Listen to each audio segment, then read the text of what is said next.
So Judy, tell me, who are you? That's a good question. Well, you know, I've always been a little puzzled by that because I have an identical twin. So I'm always confused as to exactly who I am. And I think that started way back when we were in my mother's womb. Like, who are you? I don't know. Who are you? What are you doing here, you know?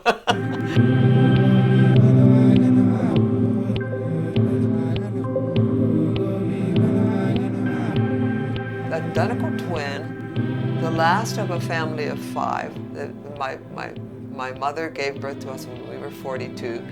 She was really like, wait a minute, why am I having more kids? You know, so there's always been that kind of ambivalent feeling about me. Do I really belong?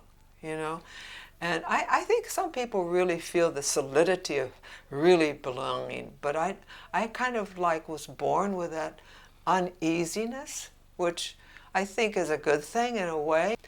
But, you know, who knows what creates, you know, the core of your own being?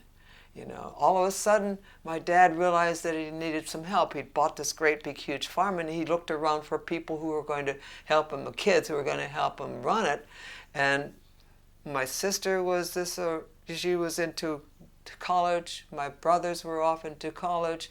Then my other brother disappeared and became a cowboy. And then he looked around like, who's going to help put this farm together? Oh, yeah, you guys, you two, yeah. So I learned how to drive a tractor when I was 9 years old. You know, I was right there when pigs were born, you know, being in charge and until my dad could run and do what needed to be done, you know, and all sorts of things like that evolved simply because we were the only ones left. I loved it. I loved being part of the responsibility of making something work that was, you know, a big old farm, 350 acres, 2 barns, a great big old house that was, again, falling apart, some great big old place that was falling apart, and freedom.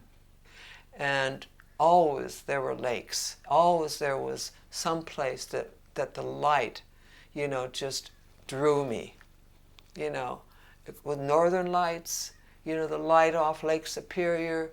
And when we would go camping in the summertime, my parents were both teachers. We would always end up at some lake up in Canada or some lake going across the country or whatever. And so when I saw California and walked, you know, to the edge of the Big Sur cliffs, I felt like I was home. The light was, it was part of me. It was part of me from when I was really little. And so that's what, you know, I think is a major part of what I hope I helped to create, is a sense of stunning light, you know, that radiates and comes into you and becomes part of you, and yeah. Translating to your paintings. Well, I paint a lot of, you know, of the light, I hope, around here, you know, the sense of the beauty of it, the brilliance of it, the fog of it, the lack of it, you know, you know, that element is an important part of what I paint, you know, even in dark paintings, you know, there's that sense of light, yeah. Can you describe your paintings? Yeah, I can describe specific ones, and I enjoy talking about them. And what happens is that you start on a journey that you're not quite sure where you're going, where it's going to end, and there's an element of excitement about that, you know. And I prefer paintings that start in a place of unknown and slowly evolve, and quite often they'll end up in an unknown, and that will work, but then, you know, some of them become resolved in some fashion. And I love to paint in a surprise fashion. Quite often I'll close my eyes and I'll paint for another 3 or 4 minutes, just nonstop, and then I open my eyes and say, oh, that's terrible, or like I say, wow, that's something I would never have done if I'd been controlling it, containing it, you know, thinking about it, let it all go. It's almost like a midnight dance or something.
So there's all sorts of different elements, and all paintings come from one place and they'll end up in another, and they might be more controlled, but there are many different travels, journeys that occur.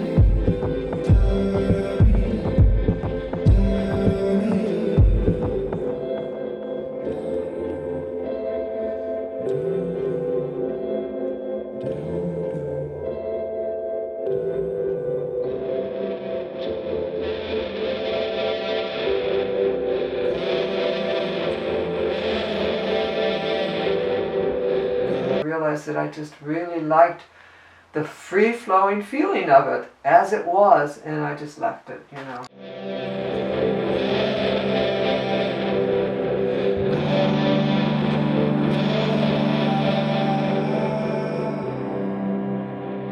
Early on, I did a lot of portraits, and people paintings, and themes and genre scenes of people, down on the beach, out on hikes, or in the garden. A young lady running along the beach and a single dog sort of, like looking at what's going on.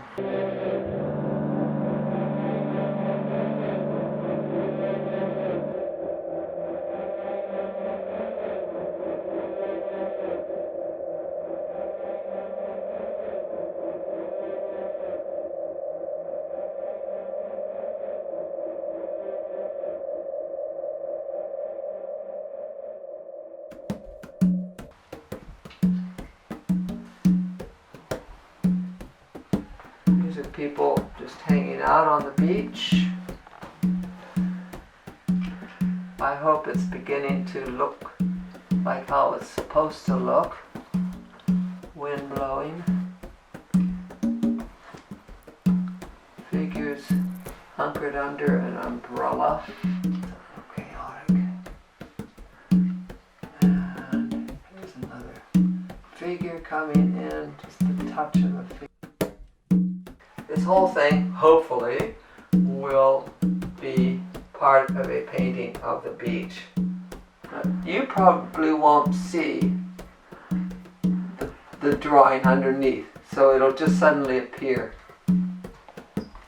Okay, last dog.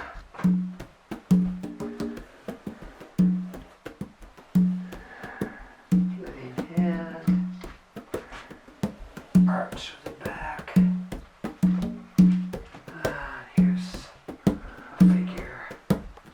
In the wind or just dancing in the wind. Oh, whoa.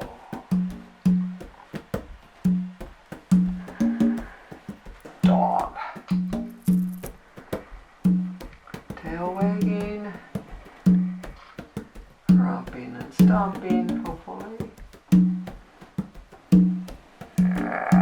The sketches are in, and then I look at it and I go, oh, wow, that's a mess. Or, that has some merit. Oh, hair. So I'll be in a studio and I'll be working on what I think I'm going to be working on. And then my eye will catch a glimpse a painting that is finished, was framed, and I go, oh, that one I know what to do with now, or I know how to make it better, or I know how to make it more exciting. And so I move from that to that, and I work on that. And I can do that a couple of times, or 2 or 3 times, you know. I prefer staying with one painting, you know, because there is a kind of an I vow thing that happens, you know, the simpatico or whatever, you know. And you get into a kind of an ecstatic state, and that can be broken if you're working on older paintings. I don't tend to work on 3 or 4 paintings that are meant to be, you know, together but different, and I'm working on them and different attitudes prevail or whatever. That doesn't work for me. Usually I prefer painting wet on wet. So if I work on a painting one day and then I get caught up in something else, I say to myself, don't, because I want to be able to, and this is with palette knife, not with brush, I want to be able to start moving with those paints as they're still flexible. You know, once they establish ridges, then it's a different kind of painting. And they can be interesting, because then those ridges can create new shapes and new nuances and so on.